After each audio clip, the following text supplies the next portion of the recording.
Welcome, friends, to a new TechBomb podcast episode. My guest today is Jimmy Daly. Jimmy recently founded Superpath and is the former VP of Growth at the content marketing agency Animals. Animals has been one of my favorite sources to learn more about content marketing, but now Jimmy has set out to start his own company and help content marketers accelerate their career path. In this tech-bound podcast episode, Jimmy and I speak about anything content marketing related, how to build your own career, how to accelerate it, what content marketing systems work, what good content marketing is, bad content marketing, you name it. Make sure to check it out, give me a thumbs up or a like, and make sure to subscribe to the Tech-Bound podcast. 3, 2, 1. Jimmy, welcome to the show. Good to have you on. Thanks, Kevin. Good to be here, man. Jimmy, why is there so much lukewarm and mediocre content out there? This may be a dissatisfying answer, but I think it's mostly just because creating good content is hard to do. I spent a couple years working in Animals, a content marketing agency, and it was interesting because you just get to look into how so many different companies and so many different content teams operate, and you start to notice patterns. And it seemed like there was a handful of things that kind of put a ceiling on the quality that a team was able to put out. And so often those are institutional barriers, right? Like many companies just view content as a channel in the same way that they would PPC and SEO and other things. And while I understand that, especially from like a CMO's perspective, in order for the quality to be good, content teams need the ability to kind of stretch their creative muscles. They need to be able to try things that might fail. They need to be able to kind of make themselves and maybe the brand just a little bit vulnerable as they're trying new things. And so often that was the thing. It was just like, we need a report. It has to cost this much and it must be done by this date. And with those constraints, it becomes difficult to make the stuff really stand out, versus some of the teams we worked at where content was really baked into the culture. It's a top-down thing. Like from the highest levels of the company, the founders and the execs believed in narrative, and they believed in building a strong brand by telling stories, and they wanted to educate people and build communities, and like that type of thing creates a very rich environment for creating good content. So sort of a long, maybe dissatisfying answer, but it's just hard to do. And it's hard to do in a silo too. It's much easier to be done in a company where content is appreciated and given the room and the space to thrive. Talk a little bit about how some of those teams that are doing a really good job at this are structured. Like, can you maybe point out a couple of examples? And you don't have to name any names, but just like a real life example of a team that you helped that does a really good job at content marketing, how they're set up and what their workflow looks like. Yeah. It's okay. This is interesting. We'll talk about Superpath, I'm sure, but we actually just created a course on content team structure. And as part of it, I went and interviewed 5 different people who run 5 very different content teams. And there were very few similarities. I was actually struck by how different the teams were. There were teams where there was a single group of content folks who served as the content creators for any growth strategy, but also as like an internal agency to the rest of the company. So they're supporting product marketing and sales and even customer support. Like they're supporting all other aspects of any written word they're responsible for. And then there was others where that wasn't the case at all. Content was actually a very small team within a large organization, and they had a single goal, which might be customer acquisition or MQLs or whatever. And each of those things can work. Each can work very well. It seemed like, in my experience at Animals and working with dozens of different companies, the things that enable teams to be really successful, it had less to do with team structure and more to do with buy-in. Some companies are started like from day one. Like there's a kind of nice anecdote about Intercom where one of the founders wrote the first 200 blog posts themselves, and like that created this culture of content that has existed now for years. That's not going to happen in every company, but it doesn't mean you can't get buy-in. So of the companies where they really were successful, there was a few similarities. One is that they had at least piloted content and seen that it could be successful.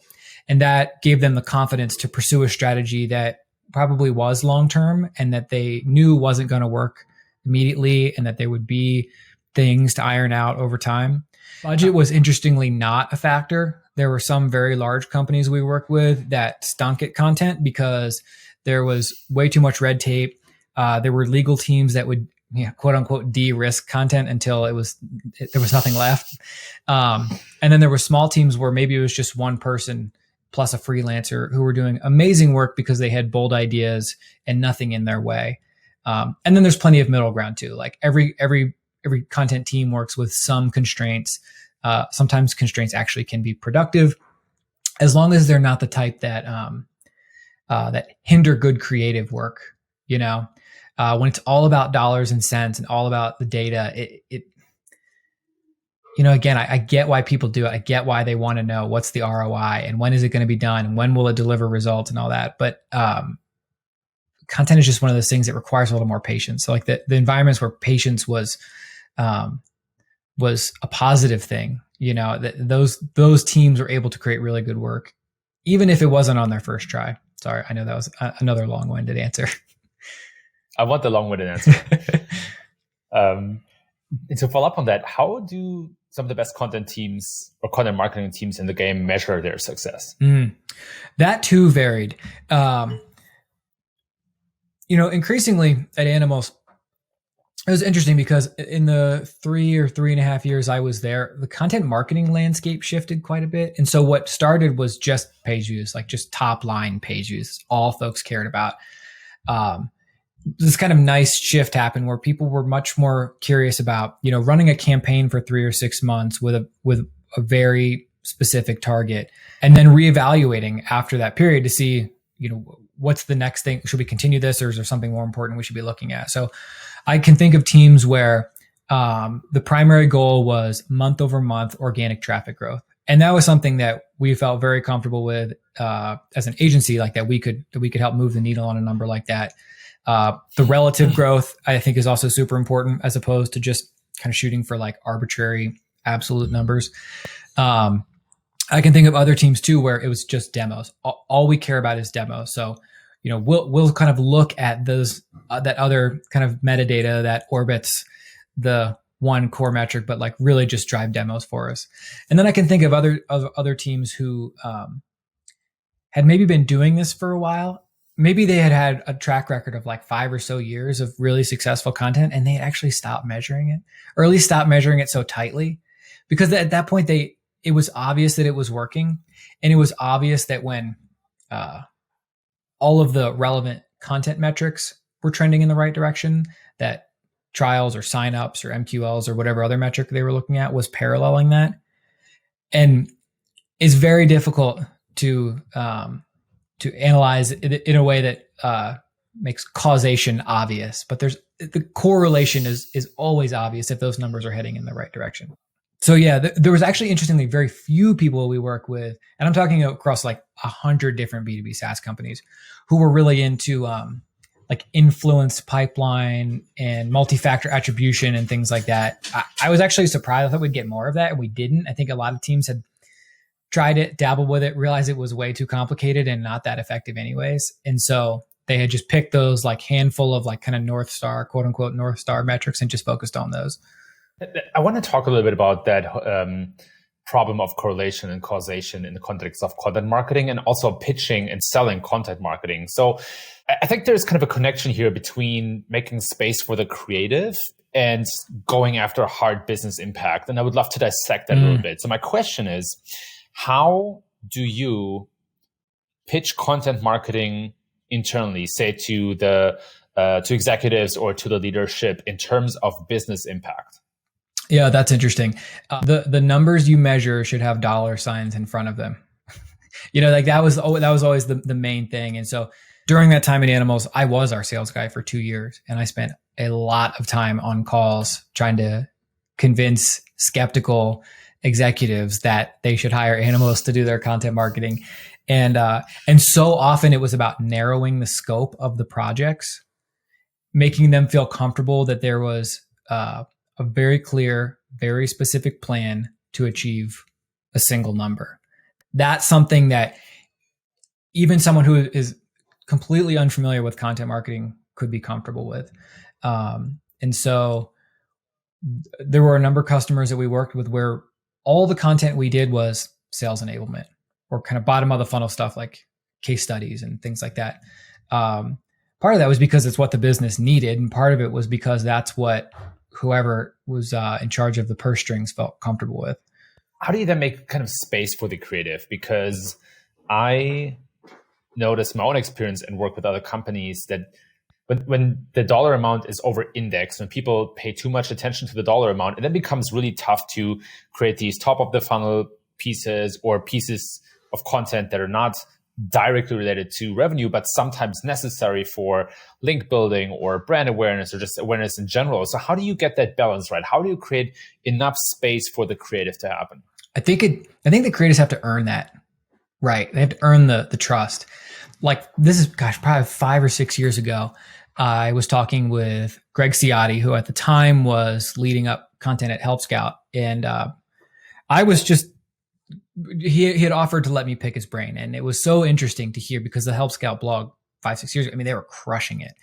And what he told me was that for them, SEO pays the bills. And that gives him creative freedom. Like it helped him earn the trust of anyone who might be skeptical that content marketing was actually working. And then that gave him room to do all kinds of interesting creative things. And still you have to tie those things to business objectives and all of that good stuff. But if you have one thing or maybe 2 or 3 things that pay the bills, right, that drive the traffic and drive the leads, demos, whatever, that's pretty cool because now you can pitch a bigger project. You can ask for a little more budget. You could think about bringing on a contractor. You just have freedom to do so much more. I love that angle, by the way, that creators have to earn that right. And I think that actually is very transferable to lots of different roles in marketing, like SEOs in the same realms, right? Like I think SEOs first have to prove that they can make an impact, and then they might get more leeway or resources to try things out or take a couple more risks. So I love that angle. Yeah, totally. There's also kind of a flip side to it. It's sort of like a both things must be true situation where a lot of the folks that we worked with, and I've come across this so many times in my career where you pitch an idea and your manager, your boss, your potential client says, well, let's pilot it. Let's do a small pilot. And if that goes well, then maybe we'll proceed. And that so often doesn't work well in content marketing because the first thing you try is actually quite likely to not work. But you have to do it so that you can get the feedback, so that you can iterate and make it work. That was a huge challenge in doing sales at Animals because everybody says, oh, well, we'll do a pilot and then we'll decide. And it's like, the pilot's probably going to stink if you say, write an article and impress us. And if we're working without all of the necessary context and without going through the onboarding process that we'd like to go through. And that's the same true working in-house too, right? Like whipping up an amazing piece of content in a silo is incredibly difficult, right? Kind of within, building a full strategy, going through all the proper steps, et cetera. Like that's how the work becomes really good. So, but it's like, you have to earn the trust and you have to be able to, do a huge project all at once without, piloting some small piece of it. Like it's a tough balance. Yeah. I don't know any easy way to navigate that. It's just sort of a matter of trying and failing and trying again. Imagine that a big brand came to you and they wanted your help with content marketing. What are the first 2 or 3 things that you think about just with that kind of setting? First couple things. How do you acquire customers? What are your proven channels? What's your cost of acquisition? What's your average revenue per user? Like those are the things that I'd want to know because those are typically the things that inform a really good content strategy. I find myself harping on this a lot, but I find that content marketing is sometimes gets pigeonholed into this one thing, which is we use content to drive top of funnel interest and that's it. And so that's why I like to say, all right, we're not going to talk about traffic until we have a much better understanding of the business. And so if we can see, for example, that the average revenue per user is pretty high and the sales cycle is pretty long, like I can already start imagining what that content strategy is going to look like. It's not really about driving tons of traffic. It's about demand generation. It's about the bottom of the funnel stuff. It's about working very closely with a sales team, versus like a product-led company that's all self-serve sales, who really needs that volume in order to be successful, or like a freemium product, which would be like the other extreme. Like if 90% of your users are free because, you acquire them through the Chrome extension library, like that's a whole different thing. So like those are the things I'd want to understand before we start pitching creative ideas. And help me understand a little bit the difference between a content marketing campaign that drives a lot of volume, maybe acquires a lot of traffic, versus a content marketing campaign or strategy for a company with long sales cycles and a very low volume of traffic. It probably the biggest thing is where the content is distributed. That's and then that kind of leads you to what type of content do we need. So like, for example, say you're a mobile app, a Chrome extension, some kind of freemium product, or like a lot of to-do list apps fall into this category too. Those folks are going to need volume, which they're probably going to get through SEO. Like that's their best bet for generating lots of volume. So then that leads us down a path of doing really good keyword research, understanding what the competitive landscape looks like, brainstorming ways that we're going to differentiate content, because SEO content often tends to converge over time because everyone's measuring the same like handful of things.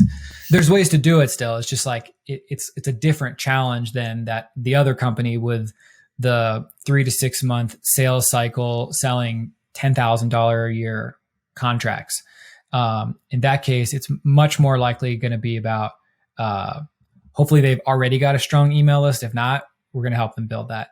Hopefully the sales team is already using some content as part of their lead gen efforts, and hopefully they have some assets that they're actually using like throughout the sales process to keep people engaged.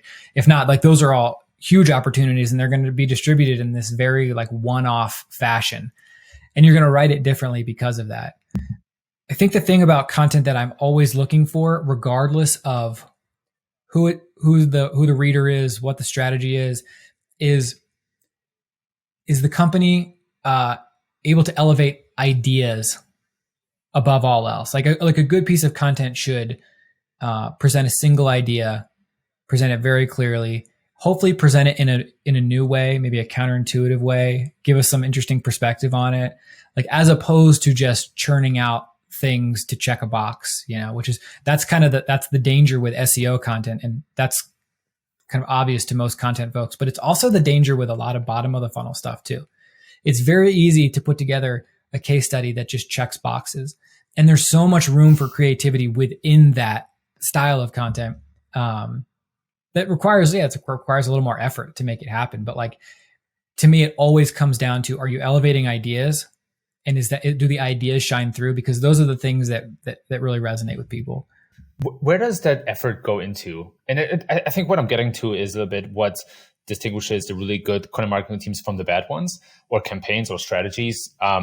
But when you say that requires a bit more effort, where would that be invested in? Probably. So I'll give you another, sorry, I keep using animals examples. There's just so many of them, because we work with so many companies. And so we just went through this over and over and over again. When I first joined Animals, this is 3.5 years ago, in one of my very first days at the company, Walter Chen, the founder, kind of walked me through how they would come up with content ideas for customers. And I couldn't believe it. Like the way that they did this was so crazy to me. Like they would write out 20, 30, 40 potential ideas and then beat the crap out of all of them until there was just 2 or 3 left. As a content marketer, as someone who really cares about this stuff, I was just so happy. I was just so happy that this is how they were doing it, because they would take an idea, it's like the obvious way people do this is they do some keyword research and then they say, okay, we'll do ultimate guide to insert keyword here. And it needs to be 3,500 words long because the current number one result is 3,200 words, stuff like that. And they just kind of threw that whole thing out the door. And so they would take the keyword and come up with every possible angle that they could come up with on that keyword. And then go do a little bit of research. Has anyone written about this? Can we find any cool anecdotes? Is there data to support this? And they would just start crossing things off. And then throughout the process, you're generating more ideas and you're crossing off a lot of those. And so like our kind of like success rate for coming up with good blog post ideas was probably like 5%. Like 5% of the ideas that we actually wrote down were actually worth writing. The other 95% weren't wasted. Like that was the process that got us to the point. So like that's where I think the effort should be invested. It's very easy to write a great blog post if you're starting from a strong position where you have a great idea. Like the blog post where you read the title and you already can kind of imagine where this is going and you still want to go down that road. Like that's what we were looking for. And I think a good follow-up question to that would be, what are some of the best content marketing campaigns that you have seen? I can think of a lot that were successful, but didn't have any buzz. You know, like there was a number of clients we worked with at Animals where we crushed it together. We did awesome work together. But it was silent. Like it was building up, you know, a massive organic engine, which doesn't generate any buzz, but you know, it delivers for the customer. One content campaign that has always hung with me is, and I'm dating myself a little bit here, was Groove's Journey to 100K MRR. I don't know if you remember that. This is like 2013, 2014. They came up with this concept. I think their tagline was like, from aha to oh shit, follow our journey to 100K MRR, which is just, it was a great tagline. And the reason was a few reasons I loved it. One is it created expectation that this was going to be going on for a while. It's an ongoing thing, which like immediately gets a reader engaged. In this case, they were being very transparent about the things that they were learning and struggling with. And that's not for everybody, but it's very intriguing for readers. There was an expectation that at some point the journey would end, which also I think drew in readers. Like they weren't signing up for this thing that might go on and on forever. Like they wanted to know, how is this going to turn out? It was like a TV show. You know, they kind of built in this episodic content, all building towards this big goal.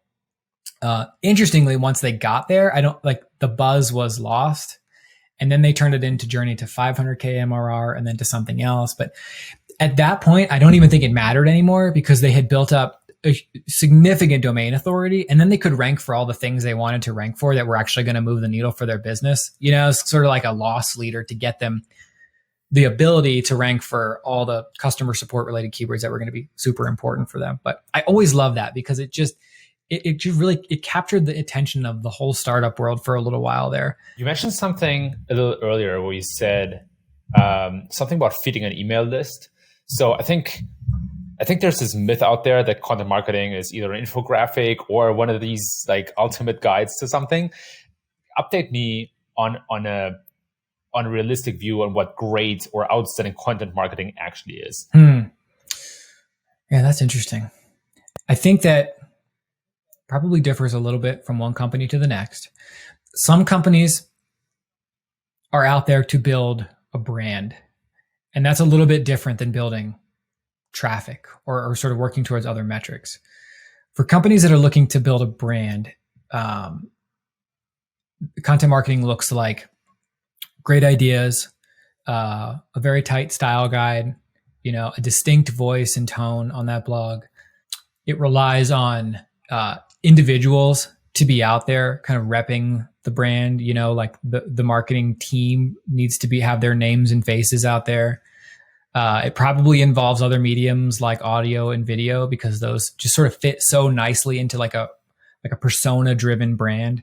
And that can work great for some companies. And then there's sort of this other bucket of folks who aren't so interested in that. It's really just about like, these are the numbers we need to hit and content can help us get it. Content can help us get there. And for those folks, it looks much more like usually driving towards a really strong organic engine. Very, like, as I like to say, silent success, where like if a post drives 100,000 organic visits a month and 0 social shares, it creates no buzz, but is probably driving tons of business for the company. It's like a totally different strategy where it can just be quiet, under the radar, but crushing it. there's blends of those two things too. Like kind of like I mentioned with Groove, they kind of use this little movement that they created to kickstart what became a great organic engine. So they don't have to be mutually exclusive, but those are like the two that come to mind. I want to shift gears a little bit to Superpath. So still going to somewhat stay in the realms of content marketing, but I want to zoom in on your personal journey. So you were a VP of growth at Animals, and then you decided to start Superpath, which is, by the way, a career resource for content marketers. Why? What was the motivation?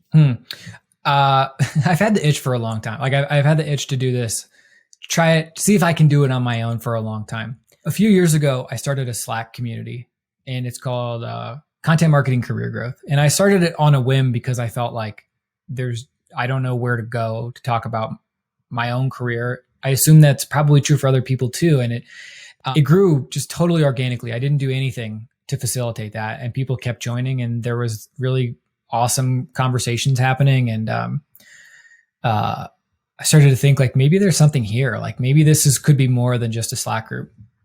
And then fast forward a year or so, and my boss, Walter at Animal, said, "Hey, why don't you start a company and I'll help you?" And I was like, "Really? Like this is going so well at Animals. Like I'm surprised you want to kick me out to like go do this other thing." And he was like, he had told me from the very beginning when I very first joined that he one day hoped to build a great team and then help people on that team go and start their own businesses. And it became true. Like it took a while, because we were trying to build Animals first. But that was like, okay, wow. Okay. Like with us together, and like Walters doesn't work on the business day to day, but he's absolutely a co-founder. He's my only investor. And his confidence, I think, is what helped me make that leap. Like he told me, you've been doing content for a long time. Now I've been doing sales for a long time. He was like, I think you have the skill set, and like that gave me the confidence to say, okay, like I've had the itch, like let's make it happen. Let's make it reality. Those couple things came together. Like I had this little kind of seed of a thing going with the Slack group. I had the confidence of someone that I really trust. And so, I made the leap, and we're, 6 or 7 months in now. How's it going? It's good. Wow. It's challenging. It's definitely challenging. There's so much more. I mean, this is so obvious. Like there's so much more that goes into it than I expected. Like I'm glad that I was naive going into it. Because I think if I had known exactly what was involved, it would have scared me off.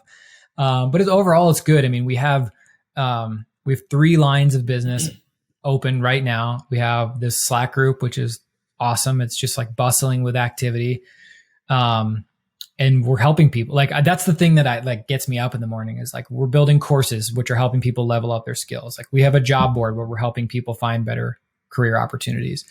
We have a blog where we're interviewing folks and sharing like lessons learned from other folks' careers that people can learn. So there's just like, there is kind of like an altruistic element of this business, which I love because it's all about kind of empowering other people to take charge of their careers and grow. Yeah, I really love that section on the Superpath website where you interviewed content marketers and also show how much money they make anonymously, and then what they do and how they got there and stuff. I thought that was very inspiring. So tell me about the vision for Superpath. Paint me a picture of what Superpath will be in 10 years.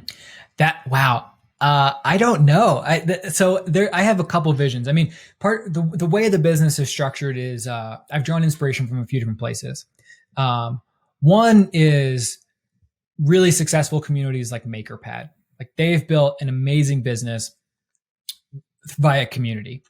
I've also drawn inspiration from job boards like We Work Remotely, which have become these hubs for great remote jobs. That's like another kind of world I'm drawing inspiration from. I'm also drawing inspiration from professional associations, which content marketers don't have. Lots of other fields have them. We don't. So there's an element of, I don't want to kind of formalize it in that way, but there's definitely an element of that here where you would come here for the same things. And then there's this whole other thing, which is content marketing. Like I want to build this business. Like I know content marketing works. I want to build it with content marketing too. So it's going to be maybe not quite a full blown publisher, but that's going to be a significant part of the business. Maybe we'll monetize it one day, maybe we won't, I don't know. But I hope that in 10 years we have a massive community of content marketers who are learning, helping one another, supporting each other, sharing lessons, all that good stuff. I hope that we have a job board that is connecting people with great opportunities and also changing the way that companies hire content marketers. You know, a lot of companies that hire content marketers don't know how to do it because it's not a core competency of that business. So kind of like building the industry by kind of educating companies on how this should work, giving them data on salaries, helping them kind of scope out what a person's responsibilities should look like so that they can be successful, stuff like that. And then the last piece, I guess, would be our membership, which is our paid membership, which to me, of course I think this, but I think every company should sign their team up for our paid subscription because you're getting courses, we have networking, we do office hours. Like there's so many things that go into it that maybe you could get at a conference once a year, but not in 2020, that you can get on an ongoing basis. So in 10 years, I just hope that like we're reaching enough people that we're actually can affect change in the entire industry. I love that. And you have my full support for that vision. I want to dissect a little bit the two parts of that marketplace. You mentioned that a lot of companies don't know how to hire content marketers or are not efficient at that. How should companies think about hiring content marketers?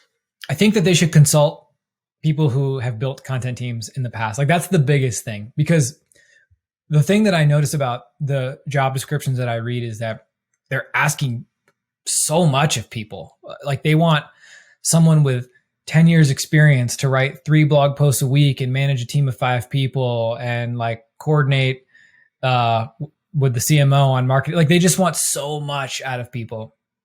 And it just sort of creates an environment. It creates an environment where disappointment is so likely, you know, that like they're not going to find the person they're looking for. And whoever they do hire is going to walk into an environment where the expectations are not realistic. So I think it is that this is part of the reason why I wanted to build a course on how to build a content team and to get the perspectives of a bunch of different people, because there's different ways to do it. There's no one right way. But there's a lot you can learn from people who have done it and failed and tried again and iterated and all of that. So I feel like the biggest thing is for companies who hire content marketers frequently, like an agency, like they're going to figure it out. For companies that hire 1 or 2 content marketers a year, it will never be a core competency. I would highly recommend talking to people that have done it before, so that you can avoid some of the same mistakes that some of those folks have made. And let's talk about the other side of that market. So how should content marketers think about their careers? How should they build a career? How should they develop their skills? What experience should they collect? That's a great question. There's a few things that I recommend to all the folks I talk to. One would be seek out a company where you can thrive. Like don't go to a company who's testing out content for the first time. Like go to a place where they've proven it at least to the degree that they're willing to make a long-term investment in this. Because if you go in a situation where you're going to be fighting for every inch, it's going to exhaust you and it's going to be a pain in the ass. That's one thing. Another would be to hitch your wagon to a company that's growing. That's a huge career thing. So maybe you go to a small company that looks like it has potential. That's going to give you all kinds of interesting opportunities that you might not get in other places. The same can be true of a large company too, depending on the type of work you do, but like go to a company that is growing and where content marketing can fuel that growth, as opposed to a company that is stagnant and is hoping and praying that this could be the thing that finally gets them going. Go to a place where your manager understands content marketing. That's a huge one. You know, talk to whoever your direct manager will be. Get an understanding of have they ever done content marketing themselves? How are they going to measure you? What do they expect your day-to-day to look like? How are they going to be supporting you? Like you've got to understand all of those things. And then for the individuals, the skills that you need are content marketing is funny in that there's so many quote unquote soft skills that make a content marketer successful. There's a handful of hard skills like writing. Like obviously you need to be a strong writer, but increasingly I find that folks who are successful are very good communicators.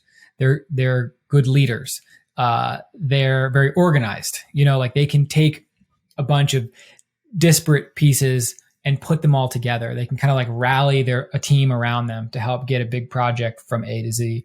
Those are skills that don't really have anything to do with content marketing, but that are just absolutely essential to thriving in a tiny little startup or a giant enterprise, because all of those work environments kind of look the same. It's like a little chaotic. There's a lot going on. You can't get anything done by yourself. So you've got to be able to work well with other people. So those are the skills. Like interestingly, like got to be able to write well. You got to be able to communicate, organize, lead. You probably need to be pretty handy with a spreadsheet too. Like I encourage all content marketers to be, not just proficient, but really good in Google Sheets or Excel, because you have to be able to answer the questions that your execs are inevitably going to ask about how this is going. And you got to be able to show that data and build a story around it. So that would be another one that is kind of less common, but I think increasingly important. I wanted to come full circle and talk about your content marketing strategy for Superpath. So you mentioned earlier that you've been working on that. How did you think about that initially? Now that we have, just because we have a very tangible example here, and how do you think about that in the future? What are the next steps? Yeah, it's really hard. I've been surprised at how challenging it's been. The biggest constraint is that it's just me right now. And I do hope to build a team one day, but right now it's just me. So the huge majority of my content creation time is going to our paid membership. So I'm building courses and templates and worksheets and all this kind of stuff for our paid members. That doesn't leave a ton of time and energy for our blog and podcast. So I'm relying on a couple things. One is I do write content. I just don't do it as frequently as I would like. We do a podcast because that's kind of a low lift way for me to get really high value information out there to people and get lots of new perspectives, right? So like by interviewing others, we learn all about many different career tracks and opportunities versus, just mine, which is not that interesting and not representative. And then something I'm experimenting with, which I've never done before, but is actually working really well, is user-generated content. So you mentioned, and you probably know a lot about this world at G2. The user-generated content is kind of amazing because someone else creates it for you. It creates problems too, because like you still need to like kind of check for quality. We're doing this in two ways right now, and I have a third brewing.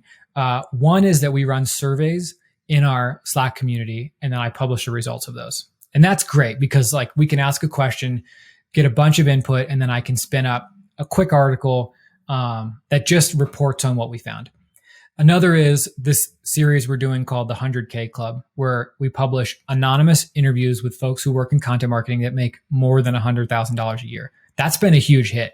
And it's nice because it kind of like people want to be part of it because it like taps into this ego thing a little bit. You know what I mean? So I have folks who are pretty consistently reaching out and say, hey, I want to put mine up there, which is awesome.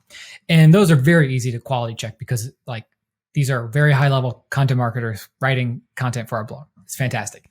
And then the next thing that I'm playing around with is another anonymous thing where we're going to track a few people through job searches. So they're going to kind of report back to us on why they're looking for a job, how it's going, what's happening in their interviews. Like we're going to just get kind of like follow them along. We're going to do it anonymously just so that people, whatever, if it doesn't work out, they don't want their employer to know, that kind of thing.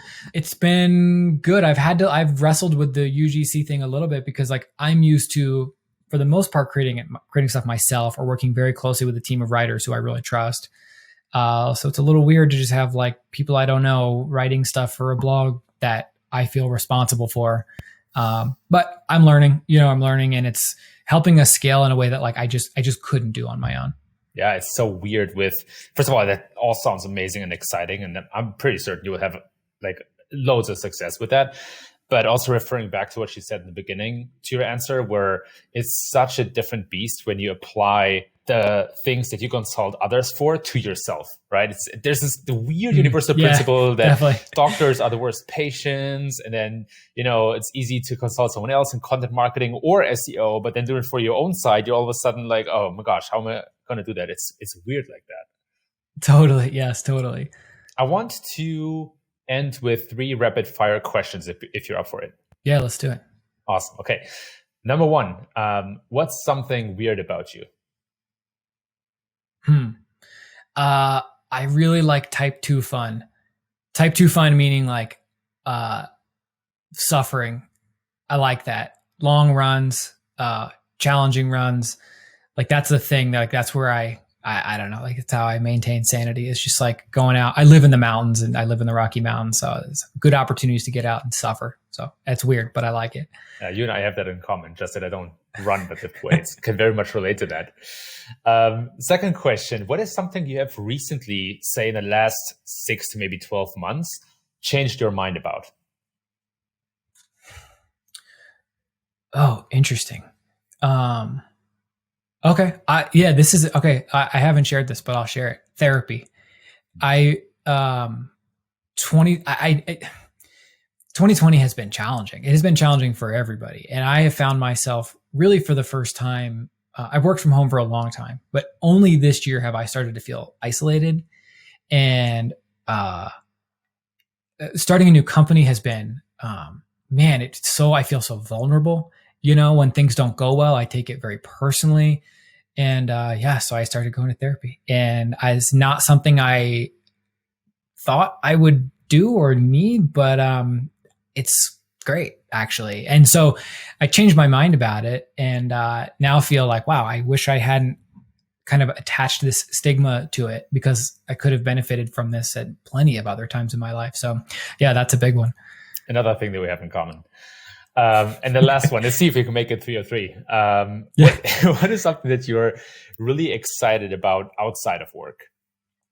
My wife and I have our first baby on the way. So that is, we're super excited. It's also extremely overwhelming and a little bit scary.